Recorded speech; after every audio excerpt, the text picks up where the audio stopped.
Go ahead. Okay, so first process is turn it on.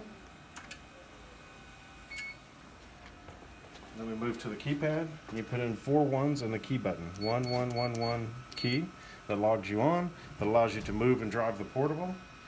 Then you can just touch the screen and it should come right up. If it's not already on, you press this blue button and that will turn on the computer for you and it'll boot up straight to the application. Okay. So there's no log on for that. Okay. Next, so this top spot is here is for paperwork. That's for the charging cord for the panel. Okay. This is how you charge the panel. You just plug it in. It's magnetic. Oh, It okay. disconnects right off and you can just drop it in there. Okay. The panel charge lasts for about 6 hours. So once it's been plugged in and it says it's at 100% on the screen, then you're good for several hours. You don't have to plug it in. When you do plug it in, the power, it only takes about 15 minutes to charge. So it'll be fully charged in about 15 minutes. Wow. So it charges really fast. So you Okay. can, if it's low, you can plug it in, drive somewhere. By the time you get there, you'll be ready to x-ray. It's Oh, no wow. problem. Okay, great. The next slot's for the smaller panel. This slot's for the main panel, which is just a 14 by 17. Mm-hmm. And it's what you're used to using with your current portables. Okay. It's a Konica system. This is the grid. Okay. Okay. And the grid just slides in and over. And that's how you click it into place. Okay. And the next spot down below that is for the bags. Oh, perfect. So down here, that's for your cassette bags. Okay. Okay. All right, so we move to the portable itself. You have lock releases on the top here, also on the bottom of the handles. Any one of them you press is all free movement.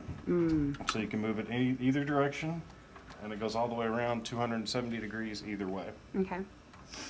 You also have this handy feature right here to let you drive the portable from here. So you can move the portable forwards and backwards from here. Oh. That way, if you're on the other side of the bed and you're trying to move the portable closer to you, then you can. Oh, nice. Okay. So then also, we added collimator button and adjustments on the back side. Oh, okay, Okay, cool. so you don't have to reach around to the front of the collimator. Awesome. Okay.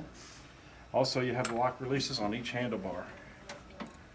So Oh. you can grab it, and that way you can stand right beside the machine and move it all the way over. Like if you're in surgery or you're in the ER, and you don't have a lot of space at the tube head, you can just push it, use this to maneuver the portable. Awesome. Okay. Next thing is a charging cord. It's from right here. Pulls out from right here. Okay. Okay, so we moved it back here and raised it up a little bit, make it a little easier for the people to access it. Okay. All right. To drive, you can use 2 hands, and you hold on each side, Okay. or you hold one hand in the center. Okay. Okay, and just squeeze, and it'll go the speed that you want to go.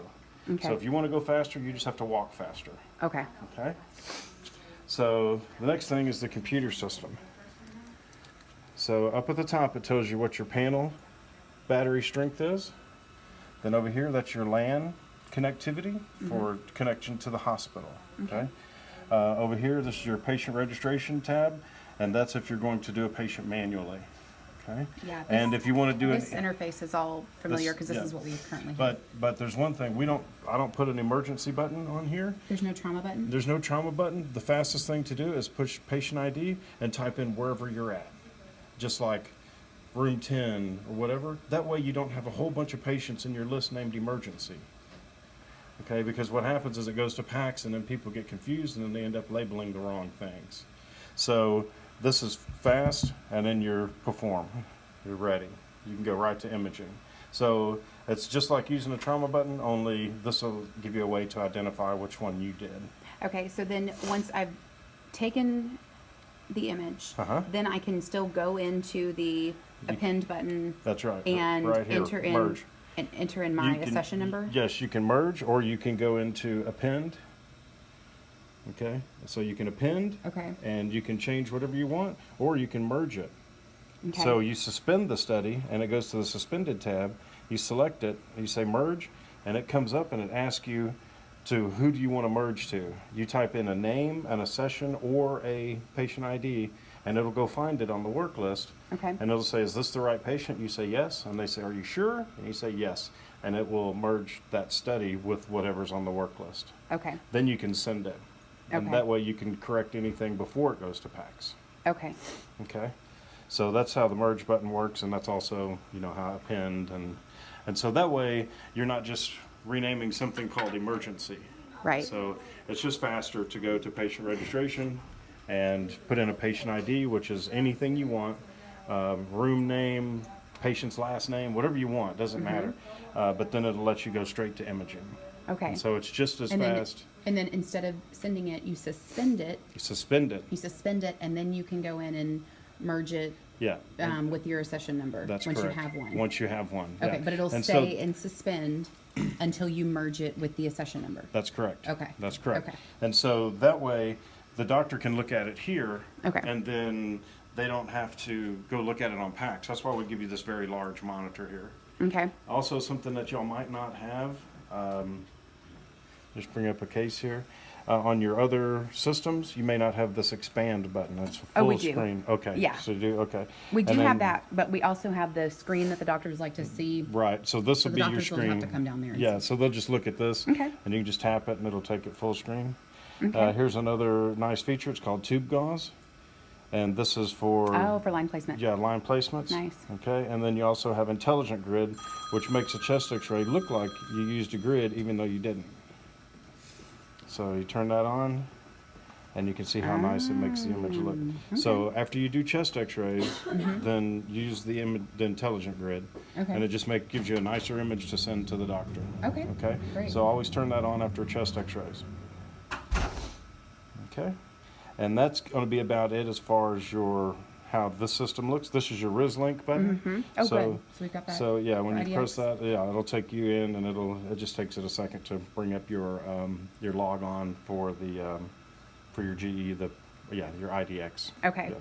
Yeah. I want to make sure it's running efficiently because in some of the other portables, it took them quite a while to get it It's running quicker Yeah. because it was like the delay was yeah, ridiculous. Yeah. When you're trying to start and begin exams and they've got a stat and whatever. So yeah. I just want to make sure that RISLink Yeah, is it working does properly. work. It's just a Okay. matter. So here we go. So somebody was already logged in. Okay.